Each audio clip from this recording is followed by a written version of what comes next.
Dan seterusnya kita ke segmen Sini Ada Cerita. Atau cerita apa tu sama-sama kita saksikan.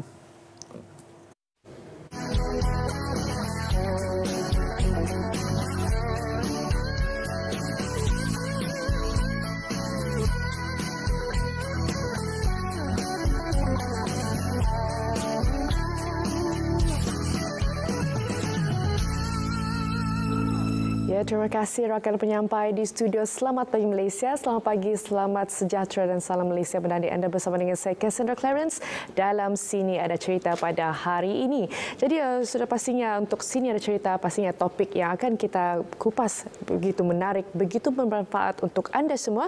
Jadi kita akan bawakan satu topik yang sangat penting dalam kehidupan bermasyarakat, iaitu kebajikan rakyat jadi keutamaan. Jadi untuk mengupas dengan lebih lanjut lagi tentang topik kita pada hari ini, kita bawakan tetamu istimewa iaitu Encik Jais bin Asri, Pengarah Jabatan Perkhidmatan Kebajikan Sabah. Apa khabar Tuan? Khabar baik, terima kasih. Ya, Tuan. Jadi pastinya topik hari ini akan kita bincangkan cukup bermanfaat, cukup menarik untuk tontonan penonton-penonton yang sedang menonton sekarang ini. Ya. Jadi mungkin sebagai permulaan, Tuan, kita boleh bercerita mengenai bantuan ini. Pelbagai bantuan kita sedia maklum bahawa pelbagai bantuan jenis bantuan daripada JPKA Sabah yang telah pun diberikan. Jadi mungkin Tuan boleh kongsikan secara ringkas bantuan utama yang disediakan. Silakan Tuan. Terima kasih Cassandra. Jabatan Kebajikan ini dia ditubuhkan memang nak beri bantuan kepada rakyat Sabah. Buat masa ini ada banyak bantuan sebenarnya, tetapi untuk pagi ini, untuk cerita kita pagi ini, kita bawa dua bantuan saja yang utama. Satu bantuan kita panggil dia bantuan berupa kawangan. Ada bantuan warga emas, OQ, pesakit terlantar dan sebagainya. Itu yang pertama dalam bentuk kawangan. Yang kedua, bantuan bukan berbentuk kawangan. Sebenarnya ada banyak. Tapi untuk pagi ini special. Kita bawa namanya program Homeward. Program Homeward. Ini satu program yang uniknya ada di negeri Sabah dan ada di Jabatan Perkhidmatan Kebajikan Sabah untuk rakyat Sabah. Kita dah mula tahun 2022 dah program ni. Sudah 3 tahun ya. Baik, jadi mungkin kita akan mengupas dengan lebih lanjut lagi tentang Homeward itu sebentar saja lagi. Tapi seterusnya kita ingin juga Tuan kongsikan dari segi bantuan yang Tuan nyatakan seperti tadi, dua jenis bantuan itu adakah bersifat sementara ataupun berpanjangan? Baik. Bagi bantuan berbentuk kawangan, dia mengikut tempoh. Biasanya kita luluskan antara 1 ke 2 tahun. Tetapi ia tertakluk kepada beberapa syarat tertentu. Dan satu lagi, bantuan bukan berbentuk kawangan, ada bantuan diberikan sekaligus dan ada bantuan diberikan mengikut keperluan, yang mana setiap individu mempunyai keperluan yang berbeza-beza. Jadi kita berikan bantuan mengikut keperluan klien kita. Dan alhamdulillah, setakat ini kalau di negeri Sabah ni kita rasa bantuan yang ada ni memang cukup banyak terpulang kepada anggota masyarakat untuk hadir ke Jabatan Kebajikan untuk memohon mana yang sesuai untuk mereka. Baik Tuan. Jadi kita bercakap mengenai permohonan ya, kelayakan untuk bantuan-bantuan yang diberikan oleh JPKA Sabah ni. Pastinya ramai yang sebenarnya tertanya-tanya bagaimana dari segi kelayakan untuk memohon, dari segi kriterianya ya. Jadi bagaimana prosesnya juga, adakah rumit ataupun mesra rakyat? Okey, saya mulakan dengan proses. Sebenarnya nak mohon bantuan ni senang saja. Pertama, boleh datang terus ke Jabatan Kebajikan di daerah masing-masing. Kita ada di semua daerah di negeri Sabah ini. Yang kedua, kalau tak dapat ke pejabat kebajikan, terus saja ke laman web kita www.sabah.gov.my/jpka. Di situ terus kita boleh lihat bantuan-bantuan yang kita boleh minta. Menariknya, kita boleh buat permohonan secara talian tau. Secara atas talian pun dalam boleh. Talian. Dan boleh dapat jawapan segera kalau dibuat dalam talian tu. Responnya cukup laju ya Tuan. InsyaAllah. InsyaAllah. Ya, baik. Terima kasih Tuan untuk yang mengenai permohonan kelayakan itu tadi. Jadi setakat ini mungkin Tuan boleh kongsikan berapa ramai penerima bantuan yang aktif di Sabah? Okey, sehingga hari ini kita ada 66,500 penerima yang mendapat manfaat daripada pelbagai bantuan. Ini adalah bantuan kawangan, berbentuk kawangan 66,500 di seluruh Sabah. Tetapi bantuan yang berupa bukan kawangan, setakat ini kita ada 1,198.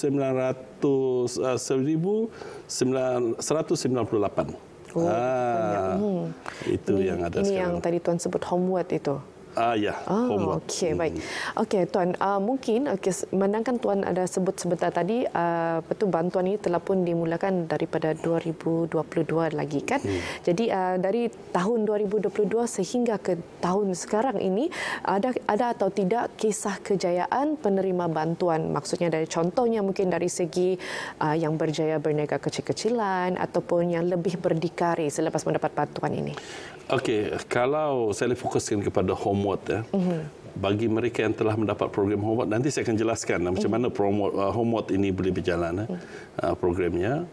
Mereka yang telah dapat bantuan program homework ni daripada keadaan terlantar setelah 6 bulan, 8 bulan, setahun mereka sudah boleh berjalan sendiri, boleh mengurus diri sendiri. Itu satu kejayaan yang mana sangat baik untuk keluarga dan individu itu sendiri.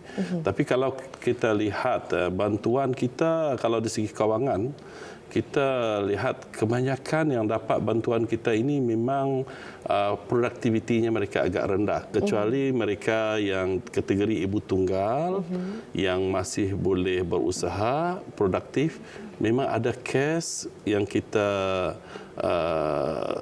cerap dalam maklumat kita telah berjaya keluar daripada kemiskinan. Ada, tapi bilangannya sangat kecil, biasanya kurang daripada 2%. Itu saya kongsikan. Ya, itu setakat ini ya. Pastinya mungkin selepas ini lebih ramai lagi ya akan mencapai satu orang kata kejayaan untuk mereka sendirilah, lebih berdikari kan. Jadi okey, saya tertarik sebenarnya dengan apa yang Tuan sampaikan tadi, iaitu mengenai dengan homework. Jadi mungkin Tuan boleh jelaskan dengan lebih terperinci lagi tentang homework dan juga untuk golongan yang tertentu seperti OKU yang tadi Tuan sebut, iaitu warga emas dan juga ibu tunggal. Adakah program khas seperti yang homework ini ditawarkan untuk mereka? Boleh jelaskan? Baik, terima kasih. Sengaja saya bawakan hari ini fokus kepada program homework. Program homework ni sebenarnya kita buat ward di rumah. Okey. Baik. Masalah kita ialah bagi mereka yang sakit terlantar, tua uzur, OKU yang perlu penjagaan. Jika mereka tidak dibantu, keadaan mereka di rumah itu kadang-kadang sangat daif. Bagi mereka yang sakit di hospital, oleh kerana tidak ada kemudahan apabila hospital arahkan balik pesakit itu ke rumah, tak dapat balik kerana tidak ada kemudahan di rumah. Jadi kena duduk lama di hospital. Jadi proses pemulihan pun lebih lama lagi lah di hospital. Ini tentunya tidak bagus kepada klien. Jadi kita hadir dengan program homework.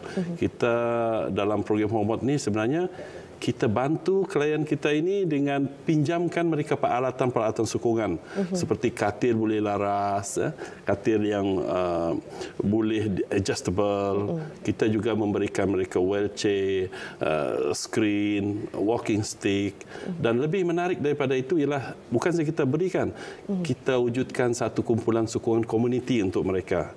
Nak pastikan mereka ini sentiasa dipantau perkembangannya di rumah. Dan yang paling penting dalam program homework ialah penglibatan keluarganya sendiri. Yang menjaga ialah anaknya, isterinya, bahkan saudara maranya dalam persekitaran rumah kediaman pesakit itu sendiri. Tak perlu duduk dekat ward. Dengan itu dia akan mudah proses pemulihan itu berlaku.